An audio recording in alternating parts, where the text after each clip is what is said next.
watching this show called Fleabag. Have you watched it? No, but I've heard of it. Watch it. Her sister's name is Claire. And then she's dating a guy named Claire. That sounds fun. You need to watch it. It's really good. I will. It don't mean a thing if it ain't got that swing. It don't mean a thing. All you gotta do is sing. We are here with Brett and Stephen, and you guys are the Broadway Husbands. That's right. On the Instagrams. Yeah.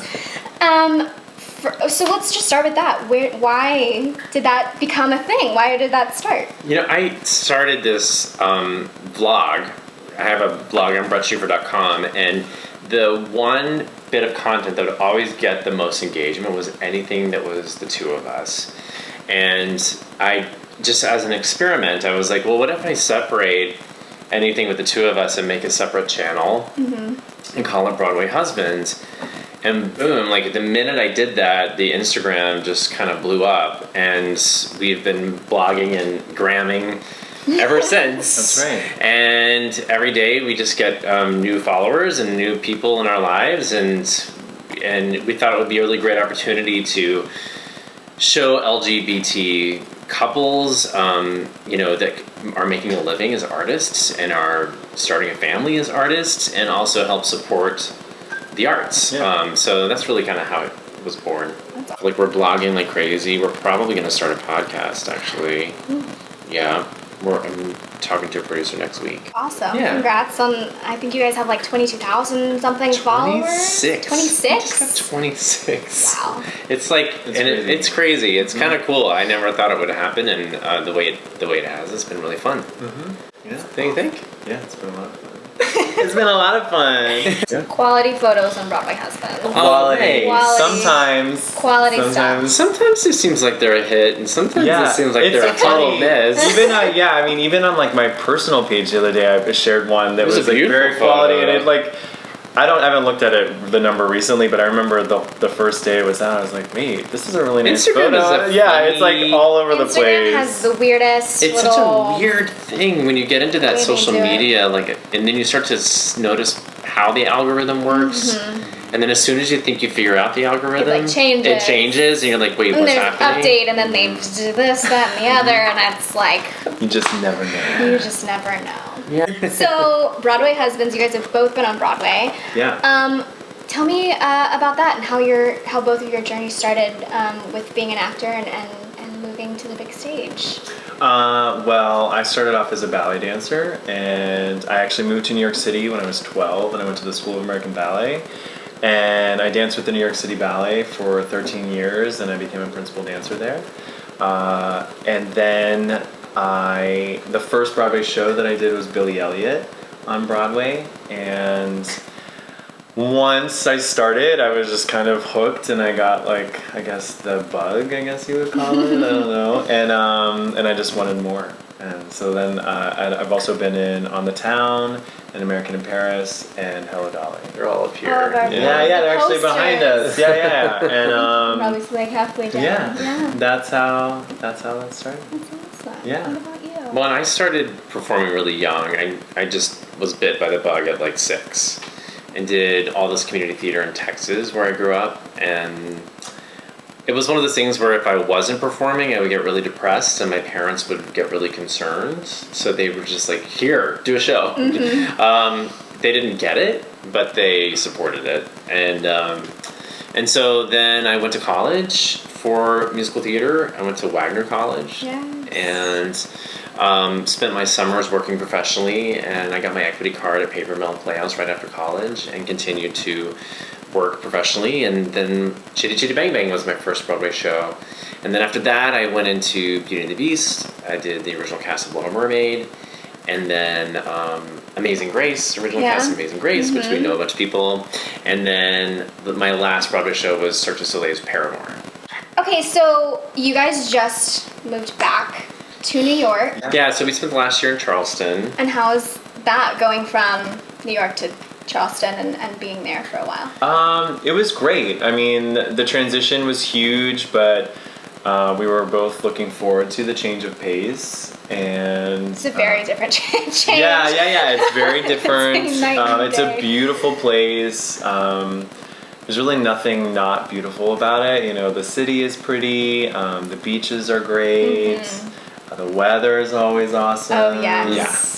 You know, it was a great year, and we both taught there and had great teaching experiences. We both taught at the College of Charleston, and I taught at a ballet studio, and he taught at a musical theater studio. Yeah, and it was great because there's a huge passion for the arts there. There's not enough support for the arts. So if you're in South Carolina and you have money, donate to the arts. Yeah, make it happen, because Please. it's almost there. Like They're ready there's so for much it. opportunity there, and there's a lot of missed opportunities there. Mm-hmm. And so that was frustrating for us, coming from where the arts is so supported in New York, and there's so much accessible here. That was a disappointment for us. Like, I just wish we could have helped more, like contributed more.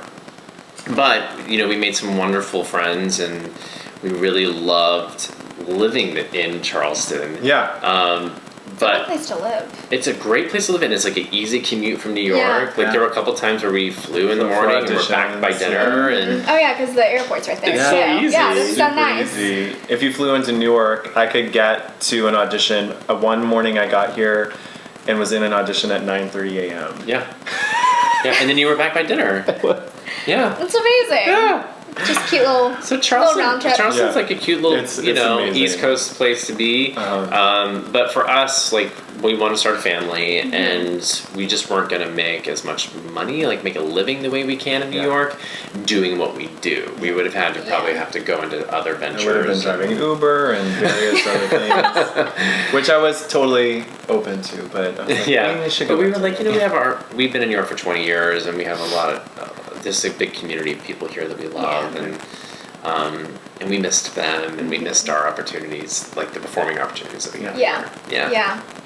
And you just directed The Little Mermaid. I did. There. What was that like? Well, I didn't direct Mermaid there. I directed directed Urinetown there. You're in town, yes. Which was awesome, but then I just directed Little Mermaid in Connecticut. Connecticut. At Westport. Westport Country Playhouse. And how was that? Being in The Little Mermaid and then getting to do your own version of it. It was very interesting because I didn't know. For me, having done the show on Broadway, it's hard to like think of the show in a different way because you have a lot of ideas, and I did it for 2 years, and but when the producer came to me and was like, "We don't have a budget for flying, and we don't have a budget for Heelys, and we don't, we really had to come up with a concept that would work for people who are walking around on stage with no, you can't defy gravity." Oh, you That was love Wicked. another musical. She does love Wicked. So we did this really cool concept where I came up with this really cool concept where, well, the set designer had this Mylar curtain that really, I think, was even more effective than what we use on Broadway, to be honest. And it was cheaper. And then I had this whole idea where any of the underwater creatures had this sort of, I wanted the whole underwater world to feel like a teenager's room in 1989. Oh, that's cool. Yeah. So all the main characters underwater had a sort of like celebrity-inspired 80s pop star vibe. So Ursula looked like Cyndi Lauper, and Sebastian looked like Michael Jackson, or resembled them. It didn't look like them, but Yeah. had this sort of like vibe. Yeah. And then everything above water had a contemporary, very mature kind of thing. And I was like, I don't know if this is going to work. And it worked so It was well. awesome. I was so proud of it. Yeah. And I got to work with some really good friends of mine, plus the students, the ensemble were students from a place called Broadway Method Academy. So look that up if you're in Connecticut. The students were so talented. And after, I worked with, this community in Charleston, and then I got to work with this community in Connecticut, and it was just like what they have accessible for themselves in Connecticut as opposed to Charleston really showed in the work that those kids were doing. So it was really fun to like see those two worlds combine and be a part of that. I saw some of the production photos and it looked really cool. It was It beautiful. was really Looked cool. really, And I really saw it twice. And usually when you see something the first time you really like it, right? But then the second time I saw it, I was like just as blown away the second time, which and there's a lot of changes they've made to the show since we did it, because it toured and they did it in Germany or wherever. But I didn't know what those things. So I got to kind of play around with that. It was cool. I want to direct more. I really like directing. It's a fun thing to be on the other side. I really like other side of the table. I've gotten a little taste of that recently totally. too. Okay, so let's talk about you being a Broadway life coach. Oh yeah. How did that start, and what is how am I going to word this question? What is your goal being a Broadway life coach? Well, I always sort of, when I grew up in Texas, I didn't go to one of those big schools. I didn't go to like CCM or Michigan, where you graduate with this huge network of people who are already like pushing for you because you went to those schools. I mean, I went to Wagner College, which is a small liberal arts program, but I ended up finding a lot of my own way, learning how to build relationships in the business, and I just always thought, and then one of the big things for me was when I got my first Broadway show, I remember being a little bit disappointed because you realize that Broadway, you have this dream of it as a kid, and then the reality of it is that it's a business, and it's about money. It's about the bottom line, and that was such a disappointment for me because I had magical thinking that it was like the most talented and the most magical thing, and you're like, oh no, they're just trying to sell tickets. Yeah. So that's not what it's all about. But yes, okay. But in the end, okay. there is a magical element to it in that you get to work with amazing people. Yeah. There's this beautiful community that is unlike any other in the world with the Broadway community. But in the end, it was a huge disappointment for me, and I didn't know how to merge the magic of being and the love of and passion for performing with that business side, and no one had really taught me that. And so I felt like becoming a coach, I could help other people, even before they get there, learn some of the tools and some of the ways that they could bridge that gap. And I really want to become like your like musical theater best friend who helps you along your whole path, where no matter where you are, if you're in high school, like here's some things you can do, like if you're in college, here's some things you can do, and then if you're on your 5th Broadway show and you're like, I don't know what I'm doing anymore, here's some things you can do, because I've done all of it and I've helped a lot of people do that. I've even like helped casting directors, and I've helped producers, and I've helped people who are just sort of in this industry because it's such a unique world that so many people don't understand, especially people who are outside of it. Yeah. You know what I mean? Yeah.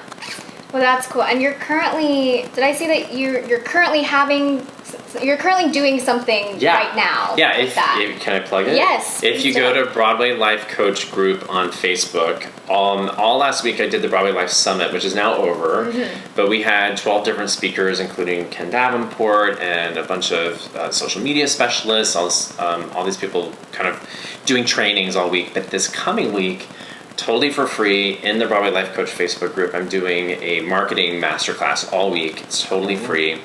And so come over, and I'm building like a really cool community of people who are supporting each other and helping each other understand the craziness of this business. It's not crazy. It's crazy. It can be crazy. It can be. Crazy fun. Yeah. Well, I will put all of those links and all of your social medias down in the little box below. Thanks. So tell me what it is like to be married and both be actors and being, just that kind of experience, because I feel like that's also very different than being like single. Yeah. Or married and two separate. Not in the industry. Well, I mean, I think it's more helpful than it's not, it's helpful. I mean, it's not unhelpful, I think it's good because, in the beginning of our relationship, it was really ideal in a sense that we were in Broadway shows that were across the street from each other, which was like amazing, but it's not always like that. So I got to live that fun time of going to work together. His show got out earlier than mine, so then we would meet later at home, but that was like such a great time. And it's helpful in the sense that we always understand like we understand that this business is unique, and we understand that there are ups and downs, and just Constant change. constant Yeah. change. The scheduling is just all over the map, and it's never like fully committed until it's like happening, and then, it's all of those things. So and maybe a downside would be the inconsistency of it, and you just never know, right? But beyond that, we always have the support and love of each other, which is good. What else? Yeah. I mean, it's definitely, we don't know anything else, right? Yeah. So I've never been married to anybody else. I've never, before we met, I'd maybe dated like a few people who weren't in the industry, and it was so hard to explain to them what we do, and for them to understand, like, I can't do dinner, I have a show, like, I can't go with you this weekend because I have to go do this concert or whatever. Where we get that, and we get, like, if something comes up that we really want to do, even if it doesn't pay a lot, if it's something we're passionate about, we support each other. We get the artistic side, and then we help each other sort of nurture both sides of our lives of, like, how do we become better people, how do we become better artists, It's nice being on the same track. Yeah. with someone. Yeah. Yeah. So tell me about the Broadway Performing Arts Academy. The Broadway Performing Arts Academy is a program designed for younger kids. Currently, we have classes on Saturday mornings at the Broadway Presbyterian Church on 114th Street in Broadway in Manhattan. And you can drop in for a class, or you can sign up for the semester. We kind of like to do a little bit of everything. I've been teaching a lot of dance technique. We've been doing some acting, drama exercises, some vocalizations, learning the lyrics to songs, and then learning choreography that goes along with it. It's been a lot of fun. Yeah. We just started it like 2 weeks ago. 3 to 9 year olds. Yeah, 3 and to 9. It's totally accessible for anyone who's on the Upper West Side, especially. Yeah. Like, if your kid is like, Maybe. I kind of think my kid would be good at this. This is a perfect class for them. Yeah. Yeah, It's been a way fun. to try something out. Yeah. I'm sure it's really adorable watching little it is. small He's really children. good with It's really fun. It's really fun. We have a good time. Well, thank you guys for sitting down with me. Thanks for you having Thanks for inviting me having into your us. apartment. Or thanks for coming over. I'll put all of their links and stuff below. Do not worry, you will be able to find them. And if you have any other questions, DM me or DM them or email them, Yeah. or there's contacts all over the place. So I'm sure you'll be able to get in contact Yeah, find with us. one of us. Yes. And thank you. Thank you. Thank you. Thanks, Claire.